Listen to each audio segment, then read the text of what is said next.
আসসালামু আলাইকুম রহমতুল্লাহ। সবাই আশা করি আলহামদুলিল্লাহ ভালোই আছেন। আমরা যারা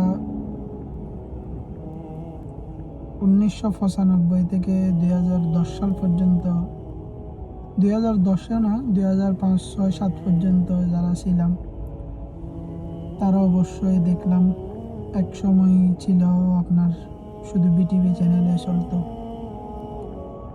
তো বিটিভি চ্যানেলটা এমন ছিল যে দিন মহররমের দিন ছিল, সারাদিন কবরের মধ্যে যে মেয়েরা আসতো তারা মাথায় কাপড় দিয়ে থাকতো। তারপরে ওই দিন কোনো টেলিভিশনের মধ্যে কোনো গান বাজনা থাকতো না। এমনকি খবরের আগে দিয়ে যে একটা টুন দেওয়া হতো বিটিভির মধ্যে, ওটাও পর্যন্ত বন্ধ করে দেওয়া হতো। আর এখনকার জমানা, একে মহররমের মধ্যেও কোনো পর্দা নেই, কোনো কিছু নেই, বরং আমরা নিজেরাও গান বাজনা নিয়ে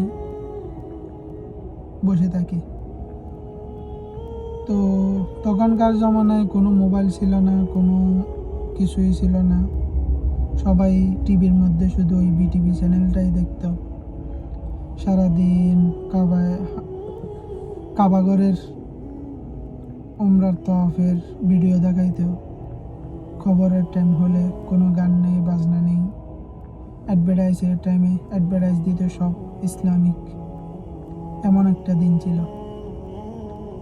আজকে ওই দিনটা আমরা হয়তো ভবিষ্যতে আর কোনো সময় পাবো না এরকম দিন।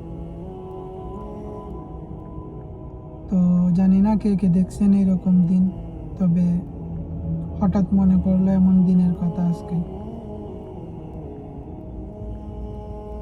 কথা বলার মূল উদ্দেশ্য হচ্ছে, গত 2 দিন আগেই মহররম গেল, মহররম মাসের 1ম তারিখ গেল।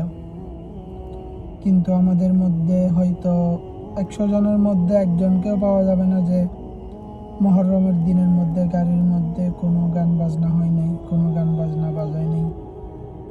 তো এই জিনিসটা আমরা সবাই খেয়াল রাখতে হবে, সবাই মাথায় রাখতে হবে, নিজেও আমল করতে হবে, অন্যকেও আমল করার জন্য ব্যবস্থা করে দিতে হবে। আমাদের কাজ হচ্ছে বলা, মানা না মানার দায়িত্ব আপনার নিজেরই। আসসালামু আলাইকুম রহমতুল্লাহ।